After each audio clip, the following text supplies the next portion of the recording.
Hello, my name is Eve. I assume that you have already been told the details of how Adam and I were introduced in part 2 of this series. He asked me specifically to give you some of the details concerning my regrettable encounter with the serpent. Even though Adam wrote down the highlights of this tragedy in our history records, many wise men have misinterpreted his words. The thing I want to emphasize is that the thought of rebelling against our God Yahweh never entered my mind. I was confused and may have had some doubts about what I believed to be true and why I believed it. But when I finally learned that I had been lied to, all my doubts vanished. I didn't even resent Yahweh for the hardships to follow. They were of our own making, because the forbidden fruit changed both our minds and bodies. We were entirely different people physically. Not to make light of what we did, at least our conduct would serve as lessons for our children to never disobey Yahweh. My greatest regret is how my actions have negatively impacted the lives of all our children. If I could live my life over, believe me, things would have been very different. I truly repent of all the harm that I have made possible. To better understand my story, you should know that before my mistake, I never personally spoke with Yahweh. Everything I knew about who I was or where I came from was what Adam told me. In many ways, I felt kind of ignorant, even though Adam never once gave me any reason to think that. He was always kind and sympathetic. He would explain things carefully and as many times as needed for me to finally understand.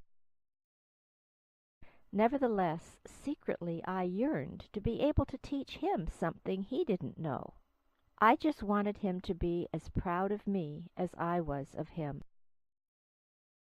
I had nothing but love and appreciation for Adam and our God Yahweh. Knowing this about me may give you some insight into why I acted the way I did. One day, when Adam was away working, I went out to collect some food for our evening meal. My wanderings took me very close to the forbidden tree, without my being aware of it.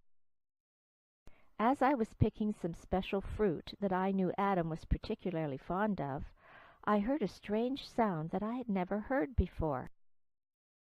I can't explain exactly how it sounded. It seemed to resonate within my head in a way that almost made me dizzy. I thought, maybe this is Yahweh finally talking to me as he did to Adam. Because the sound was coming from behind me, I turned and found that I was looking directly at the forbidden tree, which was much closer than I had expected. I hadn't realized I was so close to it.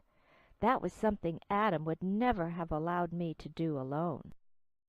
As I stood looking at both trees, I heard the sound again. I thought it sounded like it was coming from the death tree, but I wasn't sure.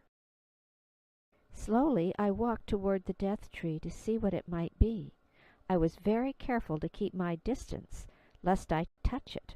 Adam told me that even to touch that horrible tree meant death. Adam told me what death was. He said we would no longer exist. Since we were formed from dust, he thought we would just return back to dust that very day. How frightening is that? He didn't really know the details about what would happen after we died, but we both assumed that it would not be good. The thought of dying sent tremors through my body. Then the voice coming from the death tree said, "Did God really tell you not to eat fruit from any tree in the garden?" It was then that I saw it was a serpent speaking to me that was coiled among the death tree's branches. I had never heard of such a thing, a serpent speaking. Adam assured me that only we humans would speak meaningful words. Of all the animals I kept as pets, Never once had one spoken to me, no matter how friendly we had become. This was something Adam never told me about. Maybe Adam didn't know that some animals could speak. Just think, I might be able to impress Adam by telling him about something he didn't know. I felt I had to learn more about this strange creature that could speak. So I answered, saying, "We may eat the fruit of any tree in the garden, except the tree in the middle of it. God told us not to eat the fruit of that tree or even touch it, because if we do, we will die." In my mind, I wondered why the serpent hadn't died. He was in the tree and surely must have touched the fruit. The serpent responded, saying, "That is not true. You will not die. God said that because he knows that when you eat it, you will be like God and know what is good and what is bad." Please listen to part 4 to learn why I believe the serpent's lies.